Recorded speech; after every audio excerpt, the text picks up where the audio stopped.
അല്ലാഹുവിന്റെ ആകാശത്തിന് താഴെ ഭൂമിക്ക് മുകളിലായുള്ള സർവമാന മറുമരങ്ങളും മാമരങ്ങളും മരുഭൂമികളും മണൽത്തരികളുമെല്ലാം നശിച്ചു പോകുന്ന ഒരു ഖിയാമത്ത് നാളെ കടന്നു വരാനുണ്ട്. എല്ലാവരെയും നാളെ പടച്ചവന്റെ മഹ്ശറിലേക്ക് കൊണ്ടുവന്ന് നിർത്തപ്പെടും. ഈ പറയുന്ന എന്നെയും കേൾക്കുന്ന നിങ്ങളെയും എല്ലാവരെയും നാളെ പടച്ചവന്റെ മഹ്ശറിലേക്ക് കൊണ്ടുവന്ന് നിർത്തപ്പെടുന്ന മഹ്ശറ. അല്ലാഹുവിന്റെ റസൂൽ പറഞ്ഞത് നമ്മൾ മദ്രസ ക്ലാസുകൾ കേട്ടതുപോലെ നക്ഷത്രങ്ങളെല്ലാം താഴേക്ക് ഉതിർന്നു വീഴും, സമുദ്രങ്ങളെല്ലാം ഒറ്റുവരണ്ടു പോകും, മൃഗങ്ങളെല്ലാം ചത്തൊടുങ്ങും. അങ്ങനെയുള്ള ആ മഹ്ശറയെ പറ്റി അല്ലാഹുവിന്റെ പ്രവാചകൻ നബി മുഹമ്മദ് മുസ്തഫ സല്ലല്ലാഹു അലൈഹി വസല്ലമ തങ്ങൾ പറഞ്ഞത് ആ മഹ്ശറയെ നമ്മൾ ഭയപ്പെടണം. അല്ലാഹുവിന്റെ റസൂൽ പറഞ്ഞു, പൂർണ്ണ ഗർഭവതിയായ ഒരു പെണ്ണെങ്ങാനും നാളെ അല്ലാഹുവിന്റെ മഹ്ശറയിലേക്ക് കടന്നു വന്നാൽ അവൾ പ്രസവിക്കുന്ന വേദന ഒരാളും തിരിച്ചറിയില്ല എന്ന് അല്ലാഹുവിന്റെ പ്രവാചകൻ നബി മുഹമ്മദ് മുസ്തഫ. കുഞ്ഞുമക്കളുടെ തലമുടി പോലും നരച്ചു പോകുകയാണ് മഹ്ശറയുടെ ഭയാനകതയെന്ന് അല്ലാഹുവിന്റെ പ്രവാചകൻ നബി മുഹമ്മദ് മുസ്തഫ സല്ലല്ലാഹു അലൈഹി വസല്ലം.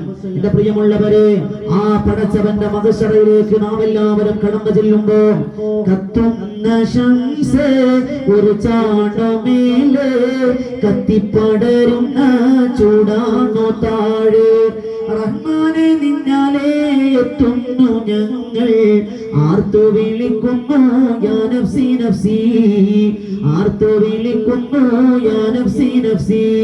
ഗുണമണി ഈമാൻ പെറ്റ നിധി അവതാരിലെത്തുന്നു മുത്തോളി നീ, അവതാര കാക്കുവാൻ മുത്തോളിവേ, ആർത്ത് വിളിക്കുന്നു യാ നഫ്സി നഫ്സി, ആർത്ത് വിളിക്കുന്നു യാ നഫ്സി നഫ്സി. നമ്മളൊക്കെ മഹ്ശറയിലേക്ക് കടന്നു വരാം. ആദം നബി കടന്നു വരും, ഇദ്രീസ് നബിയുടെയും ഹൂദ് നബിയുടെയും സ്വാലിഹ് നബിയുടെയും ഇബ്രാഹിം നബിയുടെയും തുടങ്ങിയുള്ള 1,24,000 പരം പ്രവാചകന്മാരടങ്ങുന്ന വലിയൊരു സൈന്യവുമായി പരലോകത്ത് വല്ലവങ്കുന്നിന്റെ പരിസരത്തുള്ള, പള്ളിക്കലിന്റെ പരിസരത്തുള്ള, പോരേടത്തിന്റെ പരിസരത്തുള്ള, ചടയമംഗലത്തിന്റെ പരിസരത്തുള്ള എല്ലാവരും വരും.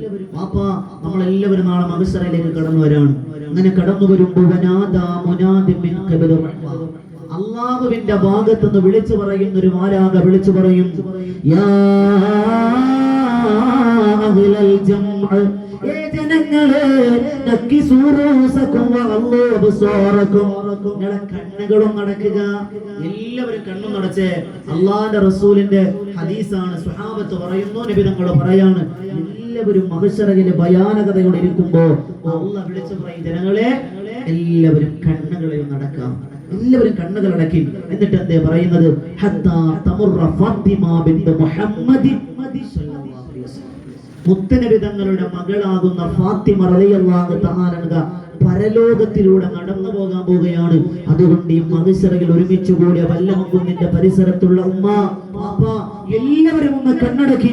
ഫാത്തിമ ബീവി കടന്നു പോകാൻ പോവുകയാണ്. എങ്ങനെയാ കടന്നു പോവുക? അത് നബി തങ്ങൾ വിവരിച്ചു തന്നിട്ടുണ്ട്. ഉമ്മമാരെ, നിങ്ങളുടെ നേതാവാണ് മഹദിയായ ഫാത്തിമ, സയ്യിദത്തുൻ നിസാഇ അഹ്ലിൽ ജന്ന.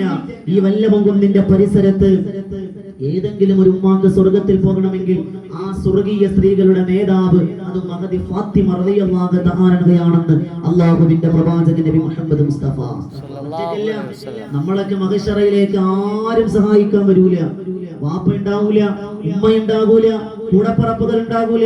ജീവിച്ചിരിക്കുമ്പോ ഭർത്താവ് പറയും, എടിയേ നീയാണ് എനിക്കെല്ലാം. അത് വെറുതെ പറയണതാണ്. ഭാര്യ പറയാണ്, നിങ്ങളാണ് എനിക്ക്. ഇവിടെ എന്താ ഭർത്താവ്